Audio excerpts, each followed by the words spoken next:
सगळे आज तुझे समाजाच्या मागे उभे.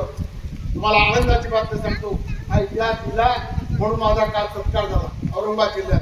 सत्कार करणार होते औरंगाबाद विद्यापीठ, डॉक्टर बाबासाहेब आंबेडकर विद्यापीठ जे आहे त्यांचे कुलपती माझी ते होते, माझे खासदार होते आणि सगळे महाराष्ट्रातले इतिहास संशोधक होते.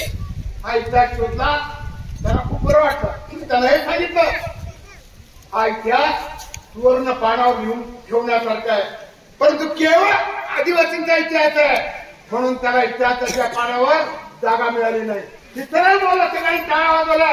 म्हटलं हा इतिहास केवळ आदिवासींचा तिथं बलिदान केलं म्हणून इतिहासात त्याची नोंद नाही. सगळ्यांनी ते कबूल केलं आणि तसा त्याने सत्कार पण केला. शेवटी एवढा कमी आठवीमध्ये आज आपण एवढ्या उन्हात आणि एवढ्या मोठ्या संख्येने आलो. तर म्हणजे आज आपल्याला असं ठरवलं की आर्थिक गोष्टीच करायची, आपण काय कोणाला आमंत्रण देत नाही, निमंत्रण देत नाही, पण आपण करताय या श्रद्धेसाठी आपण इथे करतो.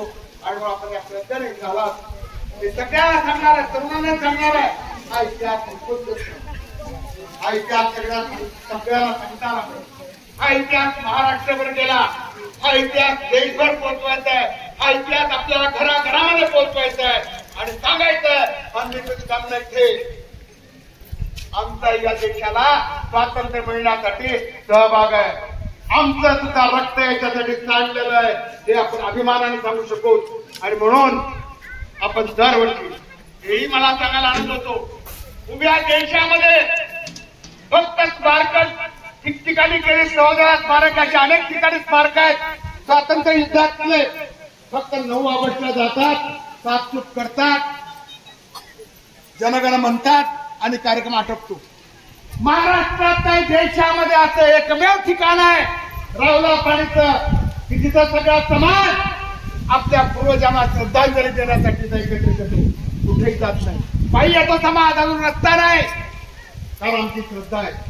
आणि म्हणून एकमेव उदाहरण सगळ्या देशासाठी आहे, त्याचा मला तुम्हाला सगळ्यांना अभिमान आहे. आणि म्हणून आपण दरवर्षी येऊयात, दरवर्षी हा इतिहास आपण सांगूयात. त्या इतिहासाच्या पुस्तकाचं प्रकाशन आप श्री चंद्रसेन बाबांच्या हस्ते परवा 26 तारखेला झालं.